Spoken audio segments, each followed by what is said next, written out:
Believe me, if I started murdering people, there'd be none of you left.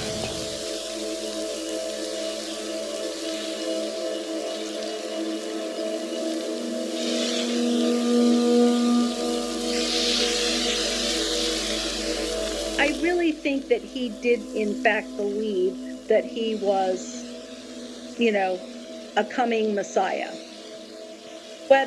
And I think that he believed that he was Christ coming again. And so it kind of went to his head. I was shocked that they did this, and I was afraid that he was going to kill me.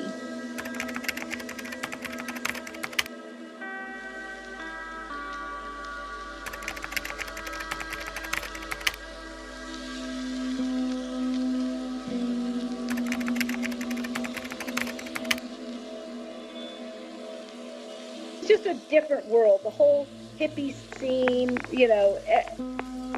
everybody was kind of, it was communal living. I mean, all the adults were kind of in charge of watching all the kids. But I wasn't really a kid. I was a kid, but I didn't look like a kid. I went to the party, and that's where I met Charlie and the girls. And Charlie embraced me and shared his root beer and invited me to come sit in a circle. And that night, he invited me into the bus where, we made love. And that's how I felt about it. Technically it was, what we call in the United States statutory rape because I was underage.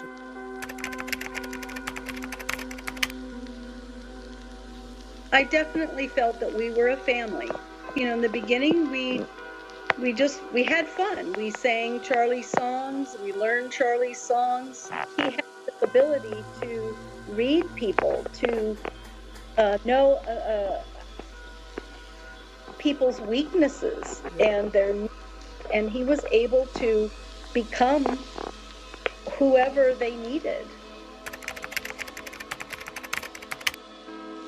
I think it was about a year later. He just went crazy. I really think that's what happened. He sodomized me, and it was, it was brutal, and it was painful, and it was very hurtful, both emotionally and physically for me. And so and it was probably his intent. From the time that I knew him, he'd been talking about this white race war, this black-white race war that was going to happen. He'd learned about that in prison.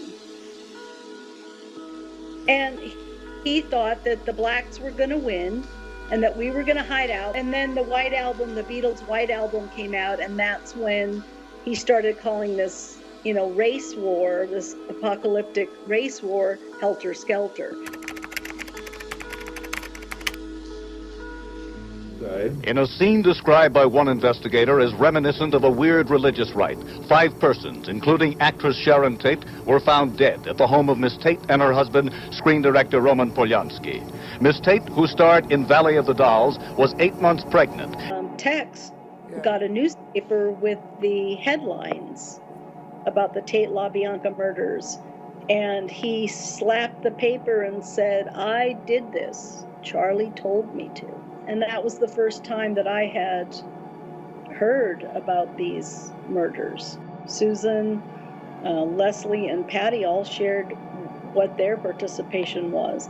And what I remember the most about that conversation was their demeanor, the way they told me about it, the way they related. It was like gleeful. They were giddy. They were proud. They were kind of like bragging what they had done for Charlie. Did any of your friends kill people? Sure. Who did they kill? They killed lots of people. Did you tell them to? No. I think Charlie had really gotten a lot of people to believe that this was real. That this, was kind of like kill or be killed. I was shocked that they did this, and I was afraid that he was going to kill me.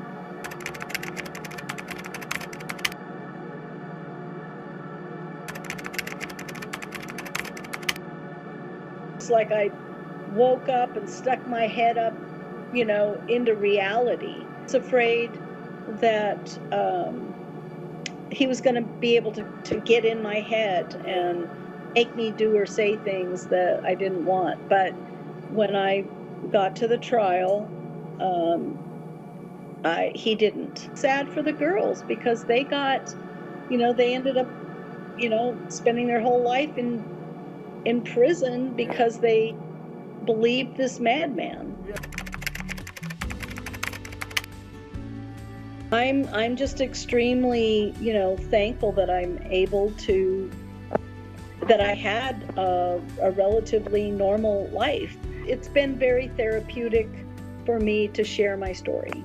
And hopefully it's a cautionary tale for other young women, and parents.